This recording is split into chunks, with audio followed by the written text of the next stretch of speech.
തൈറോയിഡിനെ കുറിച്ച് കുറച്ച് കാര്യങ്ങളേക്കാം. ഒന്നാമത്തെ കാര്യം, തൈറോയിഡ് ഗ്ലാൻഡ് എന്ന് പറയുന്നത് ആഡംസ് ആപ്പിൾ ഇവിടെ ബിഹൈൻഡ് ദ നെക്ക് ബട്ടർഫ്ലൈയുടെ രൂപത്തിലാണ് ഇത് ഇരിക്കുന്നത്. ഓക്കെ, ആ ഗ്ലാൻഡ് എന്ന് പറയുന്നത് നമ്മുടെ ബോഡിയുടെ ഓവറോൾ മെറ്റാബോളിസത്തിനും എനർജിക്കും വളരെ പ്രധാനപ്പെട്ടാണ്. തൈറോയിഡ് പ്രോബ്ലം ഉണ്ടോ, നമ്മൾ തീർന്നു അങ്ങനെ പറയാം. അതായത് ഇത് എനർജിയും മെറ്റാബോളിസം ഈ രണ്ട് പരിപാടിക്ക് ഈ തൈറോയ്ഡ് ഹോർമോൺ ഭയങ്കരമാണ്. രണ്ട് തരത്തിലുള്ള ഹോർമോണാണ് ഇത് സെക്രീറ്റ് ചെയ്യുന്നത്, T3 ആൻഡ് T4. ഇത് കൂടുതലായാലും കുഴപ്പമാണ്, കുറച്ചായാലും കുഴപ്പമാണ്. കൂടുതലാവുന്നതിനെ കൂടെ hyper thyroidism, hyper means what, increased. Okay, hyper thyroidism, hypo thyroidism, decreased. So ഈ ഹോർമോണിന്റെ എമൗണ്ട്, അതായത് T3 T4 ഈ തൈറോയിഡ് ഗ്ലാൻഡ് പ്രൊഡ്യൂസ് ചെയ്തില്ലേ, that is called hypo thyroidism. ഈ T3 T4 കൂടുതലായി പോയാൽ that is called hyper thyroidism. Okay, hyper thyroidism and hypo thyroidism ഈ രണ്ടും വന്നാലും നമ്മുടെ ബോഡിയുടെ പ്രശ്നമാണ്. ബേസിക്കലി എന്താണ് ഈ തൈറോയിഡ് ഗ്ലാൻഡ് ചെയ്യുന്നതെന്ന് വെച്ചിട്ടുണ്ടെങ്കിൽ, ഈ ഗ്ലാൻഡ് നമ്മുടെ എനർജി മെയിൻറ്റെയിൻ ചെയ്യും, നമ്മുടെ മെറ്റാബോളിസം മെയിൻറ്റെയിൻ ചെയ്യും. നമ്മുടെ തൈറോയിഡ് ഹോർമോണിന്റെ അളവ് കുറഞ്ഞു പോയി, അതായത് ഹൈപ്പോ തൈറോയിഡിസം വന്ന ഏറ്റവും വലിയ സിംറ്റം എന്നറിയോ, സെൻസിറ്റീവ് ടു കോൾഡ്. എപ്പോഴും തണുപ്പ് ഫീൽ ആയി.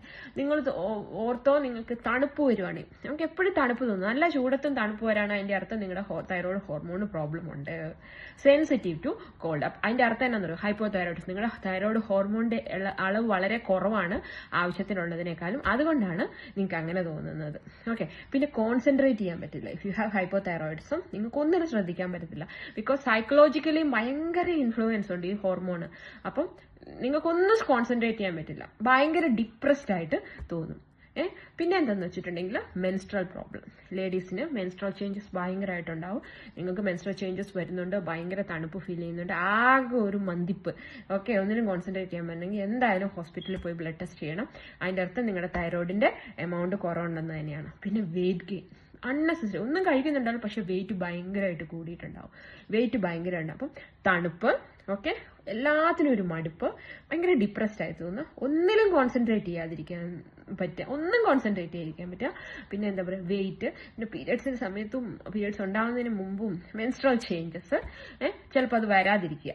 ഓക്കെ, പിന്നെ സ്കിൻ അങ്ങോട്ട് ഒട്ടി ഉണങ്ങിപ്പോവും. ഓക്കെ, സോ അപ്പൊ ഇമാജിൻ ചെയ്യാം തൈറോയിഡ് എന്തൊക്കെയാണ് നമ്മുടെ ബോഡിയിലേക്ക് ചെയ്യുന്നതെന്ന്. പിന്നെ ഹൃദയത്തിന്റെ ഹാർട്ട് റേറ്റ്, ഇതൊക്കെ നമ്മൾ ഹോസ്പിറ്റലിൽ ചെന്നാൽ ചെക്ക് ചെയ്യുമ്പോൾ അറിയാൻ പറ്റും, ഹാർട്ട് റേറ്റ് വളരെ കുറവായിരിക്കും നോർമൽ അവസ്ഥയെക്കാളും. ഓക്കെ, സോ ഇതൊക്കെയാണ് ഹൈപ്പോ തൈറോയിഡിസം വന്ന. പിന്നെ മെയിൻ ആയിട്ട് ഞാൻ എക്സ്പീരിയൻസ് ചെയ്തൊരു കാര്യം, ജോയിന്റ് പെയിൻ, ഭയങ്കര ജോയിന്റ് പെയിൻ ആയിരിക്കും, 2 സ്റ്റെപ്പ് കയറാൻ പറ്റില്ല. പിന്നെ ക്ഷീണം. ഓക്കെ, പിന്നെ വേറെ ഒന്നാണ് കോൺസ്റ്റിപ്പേഷൻ, ടോയ്ലറ്റ് ശരിക്കും പോകാൻ പറ്റത്തില്ല. ഓക്കെ, സോ ഇത്രയും സിംറ്റംസ് ആണ് നമ്മൾ ഹൈപ്പോ തൈറോയിഡിസം, അതായത് ഹോർമോൺ കുറവുണ്ടെങ്കിൽ. തണുത്ത് വിറയ്ക്കുന്ന പോലെ തോന്നും, ഭയങ്കര ക്ഷീണം, ഒരു 4 സ്റ്റെപ്പ് കഴിയുമ്പോഴത്തേക്കും നിങ്ങൾ വീഴാൻ തുടങ്ങും. പിന്നെ ഭയങ്കര വെയിറ്റ് വന്നു, ഒന്നും കഴിക്കുന്നുണ്ടോ, ഭയങ്കര ഫ്ലഫി ആയിട്ട് എപ്പോഴും ഇരിക്കും. ഓക്കെ, സോ ഇങ്ങനെ സിറ്റുവേഷൻ ഉണ്ട്, definitely have to go to hospital. Okay, നിങ്ങളുടെ ഹോർമോൺ ഇംബാലൻസ് ഉണ്ട്.